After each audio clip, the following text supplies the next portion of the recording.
Terence Romeo mga bro, pumirma na daw ng kontrata sa Barangay Ginebra at coach team ko nakapili na ng big man.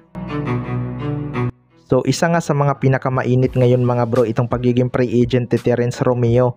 Siguradong maraming team ang mag-aagawan sa kanya dahil alam naman natin kung gaano kagaling tong si Terence Romeo.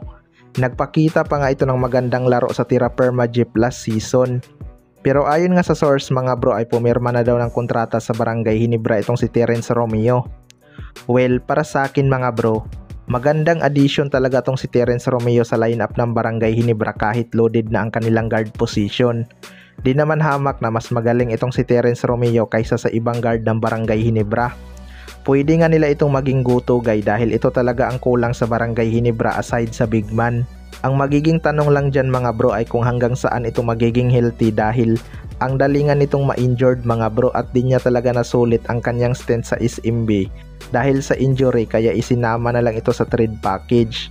Pero sana mga bro ay totally recovered na itong si Terence Romeo dahil sayang talaga ang chance na makapaglaro siya sa isang crowd favorite team na Barangay Ginebra. Naging loyal pa nga ito sa SMB noon dahil kahit may mga offer ito sa Japan B-League at di hamak na mas malaki ang offer doon kaysa sa kanyang sahod sa PBA. Mas pinili pa rin itong magstay sa SMB pero na-trade lang. Sa kabilang banda naman mga bro, coach team ko nakapili na ng big man. Ito nga Barangay Ginebra ay big man ang isa sa mga pinoproblema dahil wala nga silang legit center. May edad na kasi si Japit Aguilar mga bro at ilang taon na lang, posible na itong mag-retire sa Barangay Ginebra. Naro-rumors din ang posibleng pagbabalik ni Greg Slaughter sa Barangay Ginebra matapos itong mamataan sa kanilang team practice. Pero paglilinaw ni Coach Tim Con, bumisita lang talaga si Greg Slaughter doon pero may kontrata pa ito sa MPBL. Ayon nga sa source mga bro ay itong si Vic Manuel ang tinitingnan ng Barangay Ginebra. Free agent na rin tong si Vic Manuel at wala pang planong bumalik sa Tira Perma Jeep. Pangarap din itong makapaglaro sa Barangay Ginebra kaya panigurado kung magkakaroon to ng offer hindi ito tatanggi. Malakas pa naman tong si Vic Manuel mga bro. Pwede na talaga to maging katimbang ni Japit Aguilar para kapag nagpapahinga ang isa sa kanila, may kakayanan pa ring umiskor ang kanilang sintro.